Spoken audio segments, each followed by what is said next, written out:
Alright, the new way I have to record this is really throwing me off. But here we are. Draft analysis for the Game Boy low tier.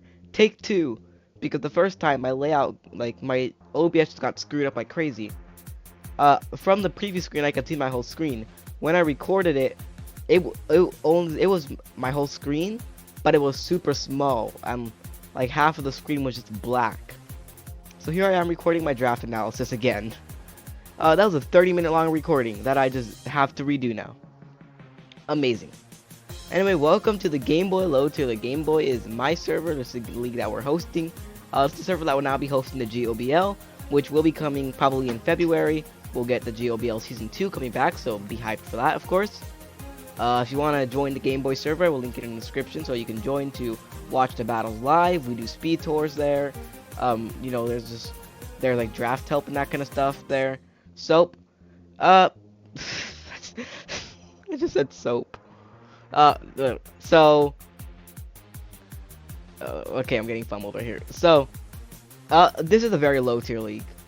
This is more so trash mons than low tier because the best Pokemon in the format are really bad. This was 3-point Pokemon and under. So because of how bad the Pokemon are, to help compensate for something, you know, we had the captain system. So this captain system is like, you get one super strong Pokemon, so 4 to 5-point Pokemon from the list I was using. So that was stuff like, there was stuff like Granbull, Gallade, Ambipom, Cinccino, Golurk, Claydol, like Houndoom. Like there was some really strong stuff in there for this meta.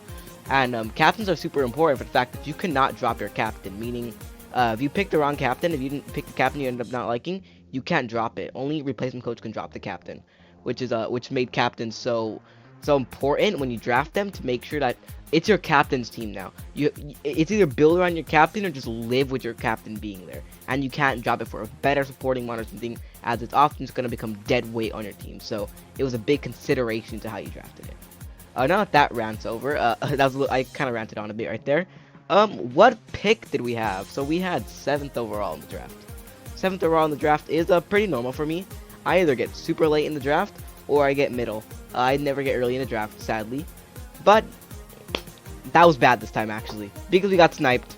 I wanted Typhlosion. It is my favorite Pokemon. It is good. Ace drafted it at 1st overall. Yes, Ace got 1st overall again. He got 1st overall in GOBL. Now he's 1st overall in here. Ace sniped Typhlosion from me, which was big sad because I really wanted to use that thing. I had some ideas for how to build around it, and it was just kind of... It was pretty sad seeing that thing get sniped. But pretty much a lot of people in front of me are picking either lower valued Pokemon or captains, meaning that a lot of like the super good Pokemon in the regular meta are still there.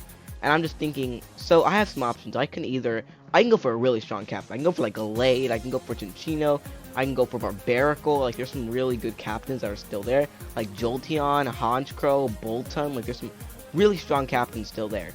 But there's also some really strong normal Pokemon. You know, you have Gorbis, Samurott, Marowak, like Basculin still there, Stoutland. So there's a lot of options that I'm being given at this point in the draft. So I remember, I remember the first draft, the first day we didn't really move that much because we started on Ace and it was already at a time where he was asleep.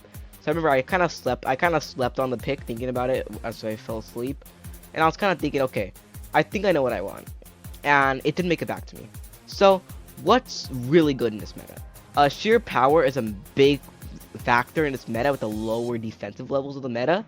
But another thing is versatility. Because teams, it's a lot harder to cover weaknesses when you're doing a draft like this. Because since your options are so much more limited, a lot of times you're going to have a physical defensive wall. A physical defensive hole, or especially defensive hole, or some kind of hole in your defenses that can really be exploited by a versatile Pokemon that you gotta prep for multiple sets that may or may not even come to the matchup. So, what's pretty much one of the kings of versatility in the lower tiers? Of course, if you're looking at the higher tiers, you know, Mew is just the most versatile Pokemon. Stuff like Victini is super versatile. But, of course, in the lower tiers, we gotta go for lower value stuff than that. So what do I go for? I love this thing. I love its design. It's a cool Pokemon. And that's gonna go ahead and be our first pick, something I've never used. That's gonna be Samurott. Samurott is really good in this meta of a lower tier. The reason why Samurott's so good in this meta is simply just because it's such a good mixed attacker. It's such a good mix attacker. 100 base attack, 108 base special attack with decent move pools in both of those. Making it a very, very versatile Pokemon that's very difficult to prep with, and I'm not prep around. Very fun to prep with because there's so many different sets you can bring every week. You can experiment with many different things. You can experiment with a knockoff spam like SD version. You experiment with SD Aqua Jet. You can go for like a workup set to be a mix. You can run special sets. You can run choice spec sets, choice pan sets, choice scarf sets because it's such a great choice user. As I said, Aqua Jet, revenge killing. Good enough bulk, you can run like a sub-toxic knockoff set one week. And all that stuff can be really, really useful in a lot of situations because of this thing's sheer versatility and what it can do. There's no bad stat on this thing. In this meta, when your lowest stat is 70s, and one of those is in speed, that's not bad because 95 base HP, 70s per def, 85 defense is really underestimated bulk and good natural bulk for Samurott to have. That if they can invest a little bit in that, it can be really difficult to take down, as well as hitting super hard and being very difficult to plan around, being very difficult to play around. Because this is just such a big threat when it enters the field. Because you already know something's gonna have to take a lot of damage here. Due to its great, basically something has to take a lot of damage, or something has to lose its item here. And you can also just risk it getting a Swords Dance off and wrecking you, risk getting a workup off and wrecking you. There's so many different things that you risk and take the risk of doing when you let Samurott come on the field, which is kind of the major thing I like about using this Pokemon is that there's so many different things that have to be planned around, so many things that have to be played around when it comes to using Samurott. Samurott is a pure water type, so if anybody who's thinking that it was like water dark, water fighting, any Radical Rod players here, water steel, no, it's pure water, which is a decent defensive typing. Pure water is not a very bad defensive typing. It's not going to get too worn down by entry hazards, though I would much rather not come in on those because it needs its health to take those Life Orb hits for all the times where it's going to run Life Orb, which is more often than not, it's running Life Orb for that extra damage and to easily be an amazing breaker on both sides of the field. Abilities are Torrent and Shell Armor, and we'll be naming this thing Blue Lobster. Yum. Alright, next pick. It comes back around to me. I believe I was 8th in the second round because, of course, it's a snake style draft, as usual. Captains. There's so many captains still available at this point. Looking at what's made it back. Chinchino's made it back. Bolton, like Jolteon's still there. I'm looking at what else is there. Like Houndoom is still there. Grand Bull is still there. There's still some very good stuff that's there. And looking at this, I'm just thinking, okay. I saw this thing earlier and I was like, oh god, I hope this makes it back to me because this would be amazing. It made it back to me. So pretty much, Samurott is a very good mixed breaker. I don't count mixed breakers as breakers for any different time. Since it's more of a bias towards special attack, I did just get a ping on Discord, but you'll have to wait till I finish this recording. There's one way special attack means and I think a little bit of a better coverage pool. No, actually I think its physical is better when it comes to coverage. Wait, let me check this real quick.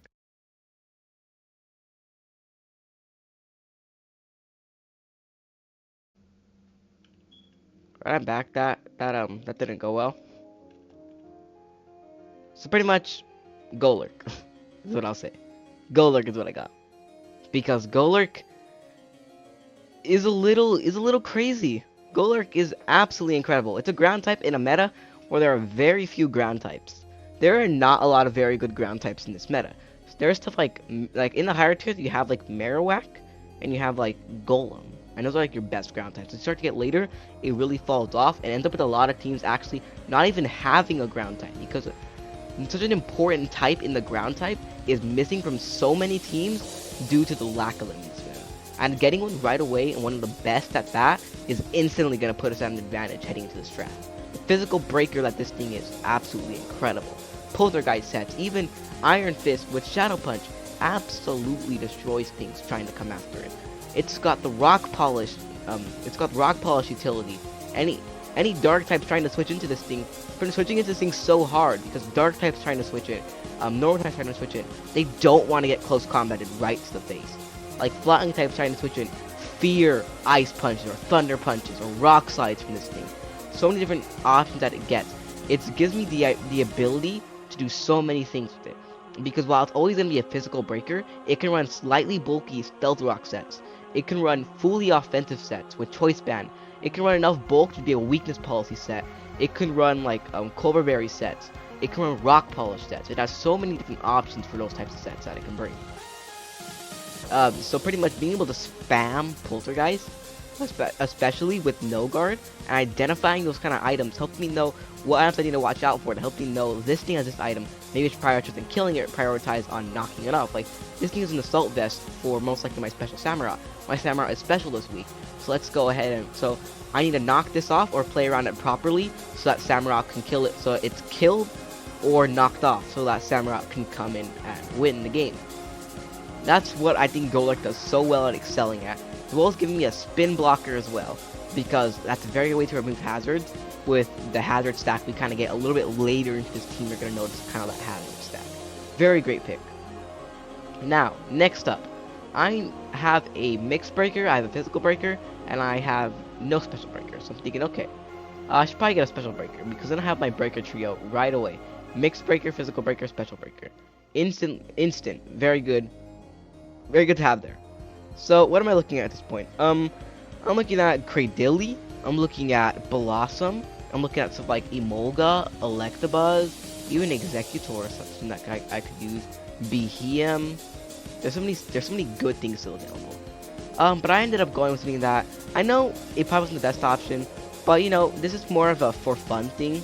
This isn't too competitive. This is a lot more for fun. But I like its design a lot, so I chose it over Blossom, and that's gonna be Lilligant.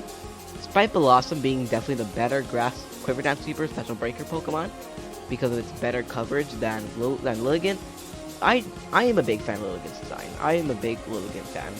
I like the Gen 5 Grass type Pokemon, the Whimsicott and Lilligant. I think that they both have really good designs. And I've used Whimsicott in draft before. Might as well use Lilligant now. Lilligant is very good. First of all, it completes the Mono Unova trio. My first 3 picks are all from Unova, which is amazing. A 110 base special attack and 90 base speed is absolutely wilding, because that just hurts. I mean, that just hurts things trying to switch into it. Gives it that immediate special breaking presence. Its abilities in Chlorophyll, Own Temple, and Leaf Guard are like, because I'm never really going to be running Sun, because I'm kind of screwing over Samurott if I'm running Sun. And Samurott's probably Pokemon that's coming every week because of just how good it is and how much it can adapt to different matchups to play into different environments. Lilligant gives me that Quiver Down Sweeper. Gives me that amazing Quiver Down Sweeper right away. Pretty much, if Lilligant set up Quiver Dances, they can kind of end games right there. Like Quiver Dance subsets with like Leech Seed and then Giga Drain or something could really wreck through teams, because anything that resists that isn't a grass type does not want to take those Leech Seeds and just slowly get chipped down by Leech Seed plus Giga Drain, or letting Lilligant set up more and more Quiver Dances. It's just an amazing special breaker. It also pairs pretty well with his team, being able to help break, being able to form a little bit of a Fire Water Grass core with Samurott, which of course, as you know, water Pokemon and Grass Pokemon work together because they help to cover some of each other's weaknesses, as well as Golurk helping to cover Poison types, helping to cover the Steel types. You know, there's so many different things that Lilligant fits well into on this team. And that's the thing that Lilligant fits well with a lot of the rest of the team that we ended up drafting. I know this was definitely a reach, because Lilligant I could have gotten it later on in the draft, but I didn't want to risk it getting away from me when that was really going to fit on my team. I could have used Blossom too, but personally I just wanted to use Lilligant more, since they said I like Lilligant more than I like Blossom, so that's something that I just wanted to use more. So I feel like it's a very solid pick. It was kind of a reach, but I really enjoy using these Pokemon in practice scenarios, just seeing what these sets can do. I've really enjoyed what Lilligant does. So, pick 4. I need pivots. Okay? My team has 3 amazing offensive present Pokemon, but no way to bring them in on field. Especially stuff like Samurott or stuff like Lilligant. Lilligant doesn't want to take chip. It wants to be able to have its health to live a hit and then Quiver Dance. Samurott needs its Life Orb, and then Golurk can maybe take a few hits, but it's not the bulkiest Pokemon. So, I decided not to draft a pivot, because while I had a Pokemon in mind for a pivot, some other Pokemon made it to me that probably shouldn't have.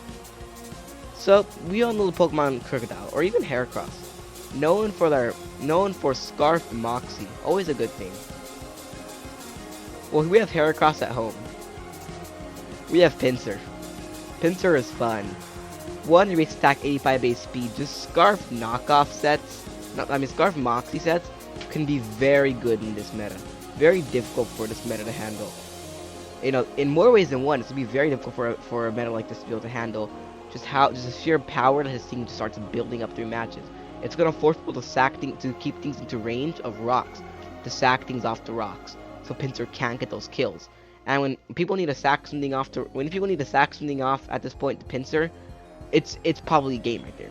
Because when you gotta sack something off the Pinsir and give it that Scarf Moxie boost, it can sweep through your teams if you don't plan if you don't play around it accordingly.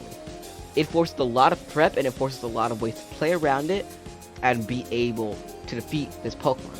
It gives me another Stealth Rock as well, so defensive Stealth Rock sets work.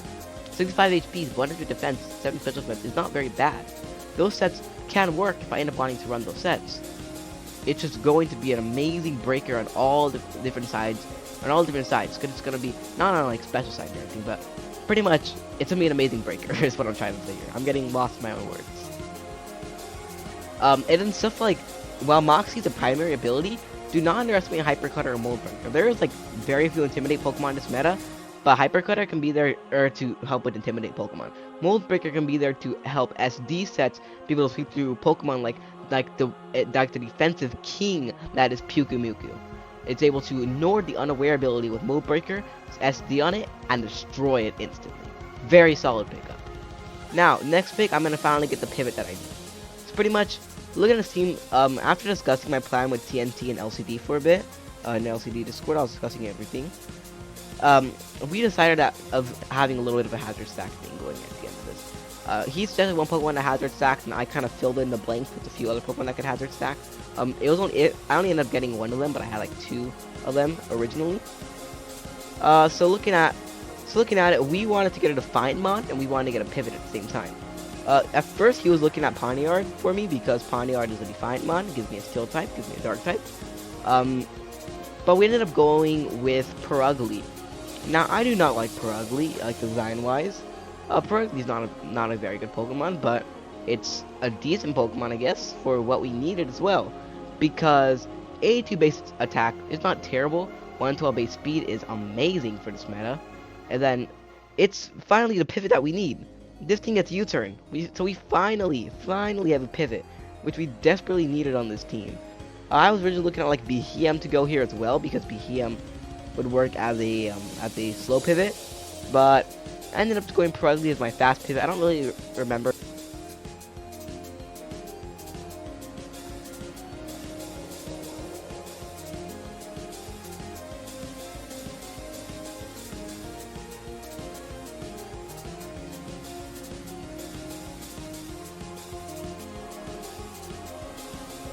God, my microphone keeps shutting off on me.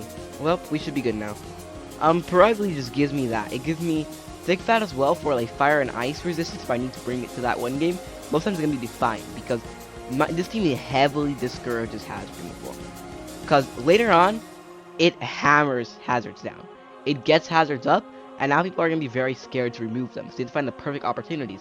You can't spin because Golurk can come in on you. You can't defog because Purugly can come in on you. There's so many different things that people have to watch out for when they're trying to remove against this team, as you'll see with my later picks, which is all something that I think works on this team. So it finally gives me the pivot that I need. I really needed a pivot at this point, like really bad, because I had, as I said, very good offensive threats, no way to get them in. Now I finally have a way to get them on the field safely, especially on switch outs. So pretty much that's one of the biggest things about this Pokemon. I needed that. I need that ability to pivot, and I finally am able to get that. And that's kind of the major thing about Purugly. There can be like Silk Scarf Fake Out sets, can always be amazing. Choice Scarf sets, Choice Band sets can also work. Assault Vest sets can work. But Purugly is probably going to be the pivot on this team. It's kind of going to be the Defiant Pokemon, and the Pokemon that's really trying to help to discourage removal. So, heading to my next pick. This meta, so Dragon Steel Fairy is one of like the biggest cores in Standards. It's a core people usually try to fill in as quickly as possible. There's lower tier dragons, but when it comes down to fairies and steels, a lot of the lower value ones are gonna be not very good, and the good ones are gonna go very early on. This meta is very similar, except the fact that there is no fairies and there is no steels, and there barely is any dragons, because the best fairies went like in the first 2 rounds, because it's just so limited to get them. But if the best fairies went, but that might also be wrong, because if the best fairies went in the second round, how this thing faults me. Morgrem. So Morgrem is already a fantastic Pokemon in Standard, as it serves a very similar purpose to Grimmsnarl.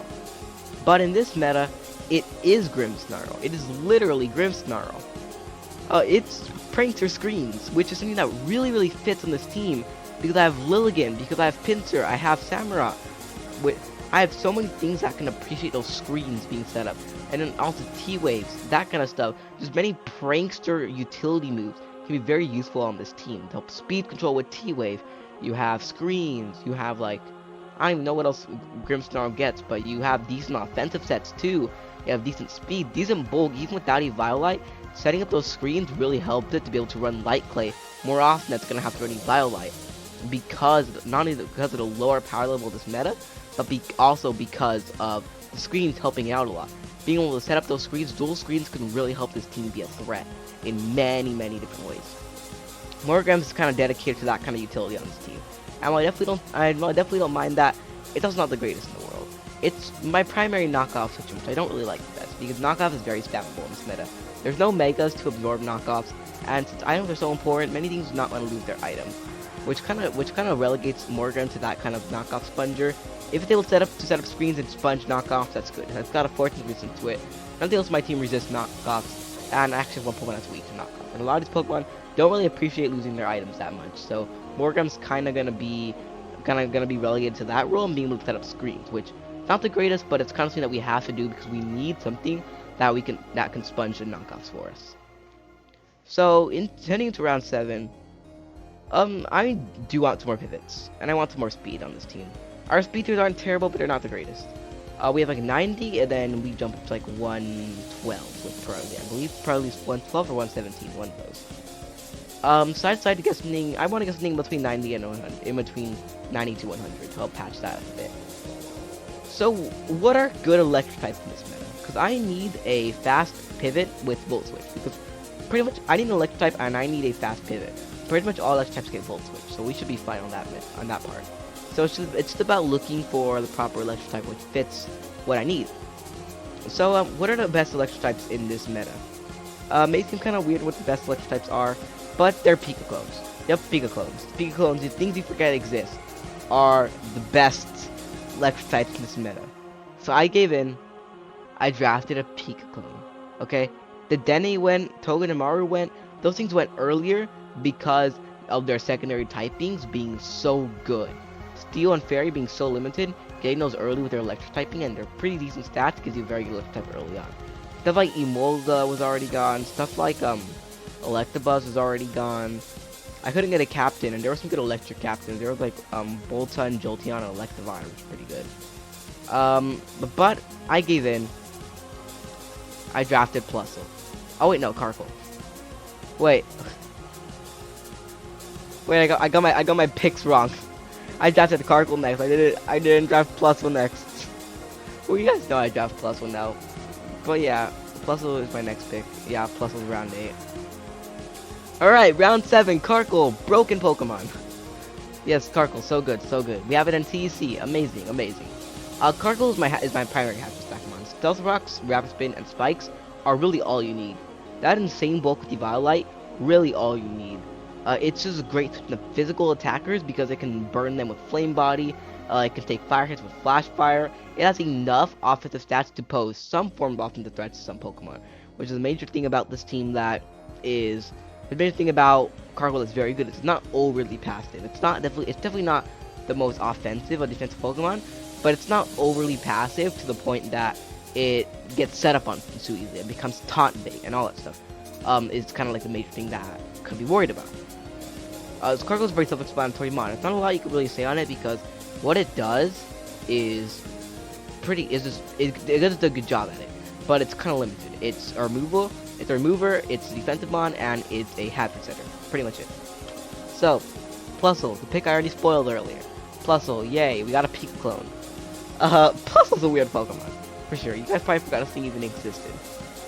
And if you do remember, you remember fighting it when you fought twins back in Aura.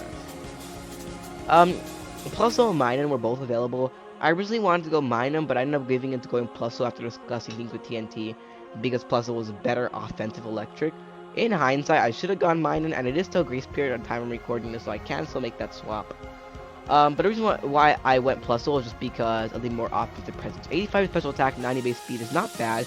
Its special defense is also pretty good. 75 base special defense isn't that bad. It's able to give nice, it's able to switch into electric moves and be an immunity with lightning rod. But the main reason why I considered Minun over Plusle is because Minun gets Switcheroo, so I assumed that Plusle would also get Switcheroo. Sadly, Plusle does not get Switcheroo. Because the major thing was going to be very similar to Manectric. It was going to be that niche of ground types switch in and they get ring target tricked. They get ring target onto them, and now they can be hit by the your electric moves. And God, I keep kicking things over. I'm always kicking things over in recordings because I'm like, I don't know if my mic picks up like the sounds, but I'm spinning in my chair while I'm recording. So, Plusle's very good for those kind of reasons. It's a good nasty block sweeper. It gets nasty block, so it can sweep behind screens. It gets grass knot, so it's not helpless against ground types because Nani's are very limited ground types in this meta, but it can still hurt them. It can still volt switch out on grass types. Still gets toxic for grass types. It's still a fast nuzzle, and it also has a good little niche as a wish user because it can wish and then volt switch out. It can wish and a baton pass out. Even though I can't pass stats, I can still dry pass. It can wish and then it can do something else. Like looking at this, it can wish and then it can just stay in and get the health back itself. So it's a very weird pick, but it's a pick that I feel is gonna put in a lot of work. Definitely a plus of them for sure. So next pick, we need our T-Spikes to kind of compete at this little hazard tree. We did not get webs, even though webs are super good here. I could have gone like Swaddling or something later on for webs. But no, I didn't end up doing that. Instead, we needed some Chad support as well. Who else do you grab but the Chadipede itself, Venipede? Venipede is a Chad. I mean, that's all I can say. Insert Venipede copy pasta right here. That's all I can really say about Venipede. Its Toxic Spikes, amazing. It's pretty much with Focus Sash and Speed Boost, always going to either A, get 2 Toxic Spike layers up for people who don't have grounded poisons, or B is going to get an Endeavor off on your opponent, getting them to 1 HP. If it's able to be bulky enough one match to actually take a hit with Bibarel or something, which it most likely isn't, but it's not like gonna be running Focus Sash. If it's able to get Endeavors off, it can honestly ruin people's days because it can chip a very important Pokemon for your opponent down to 1 HP, like very.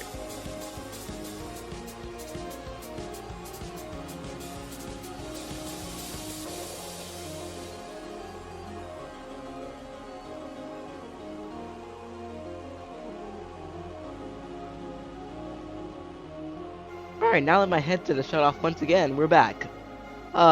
Endeavor chip seems to be very good. And also, it's just got that Chad energy. The team just needs that Chad support, and Venipede completely provides that. So, heading on to round 10. In the later parts of the draft, I've already drafted. My next pick is the final pick I need to make, but I ended up going for the max amount of Mons, which is 12 Mons. I grabbed something that really should not have fallen to me. Did hear somebody say it clashes a lot with Samurott, but in my opinion, it kind of doesn't because it frees up Samurott, and that's gonna be Bibarel. The reason why I say it frees up Samurott is because now Samurott is not to be relegated to a Swords Dance SD sweeper,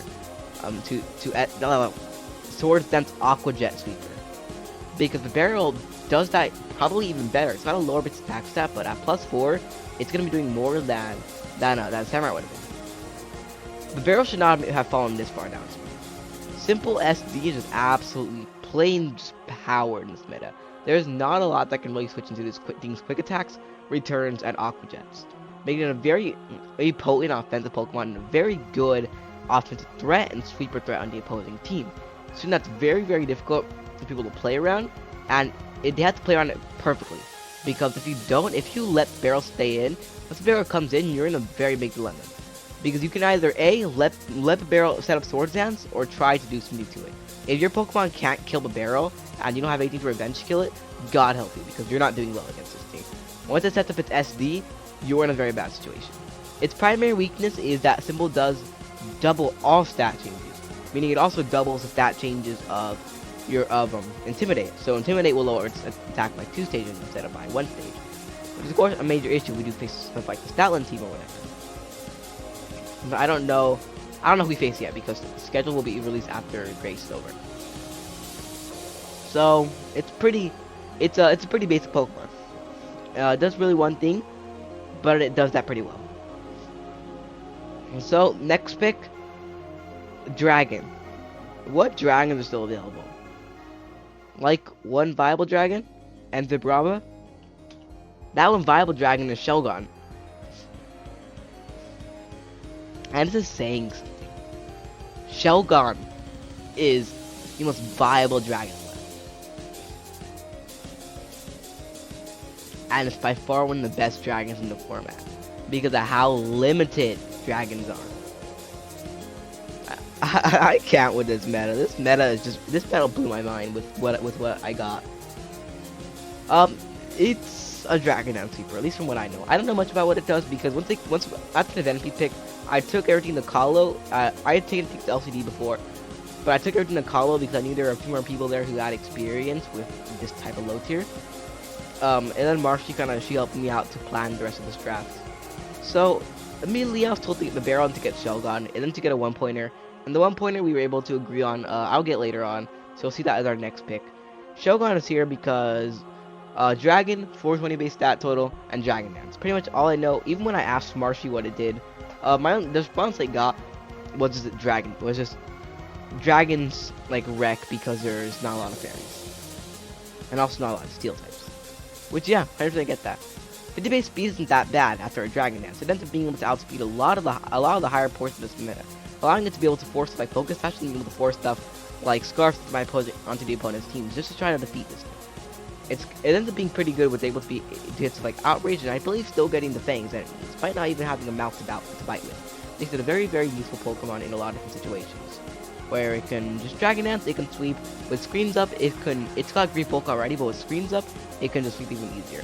Allowing it to get off multiple different Dragon Dances and easily be able to sweep through teams, cleaning through them easily before they're able to do a lot to my other team.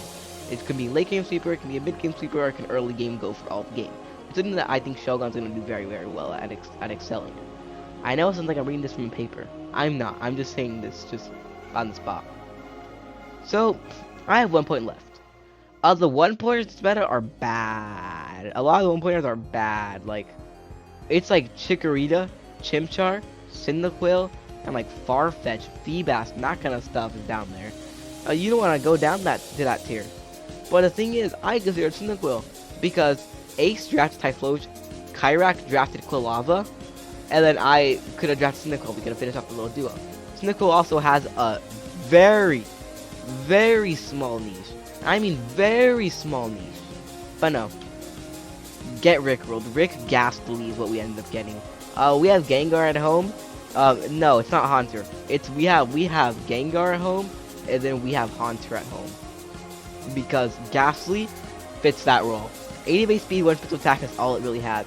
It dies to the wind blowing at it. Literally, it's a ball of gas. So if you blow at this thing, you sneeze on this thing, it's gonna die. It's so frail. Even with the Violet, its frailty is just terrible. So pretty much, it's always easily gonna be revenge killed. But that revenge killing can easily be scouted for on this team, is what we're able to do. It's probably not gonna come to a lot of games, but in the games that it can come, I can tell you that Gastly is gonna perform very well in those games. Amazing value for 1 point. It gives me an amazing ground immunity, utility, special breaker. We have Gengar. I'm just reading off the bulletin board list because there isn't really much to say on Gastly. It's a Gastly. So anyway, that is the team that we're gonna be using for the 6 weeks of the Game Boy low tier. Very excited for this. Hope you guys are too. It's gonna be a very fun season to play through. Ace and Star, you guys want to get on my channel? Just play me before I start doing bad, okay? Because once I start doing bad leagues, I stop uploading them. You've already learned that. So that's how this team looks. I think it looks pretty good. You guys can tell me in the comments what you guys thought about this team. I have no idea how long I've been talking for, but my mouth is dry. I'm gonna go get some water, and I will go ahead and I will see you guys in the next one.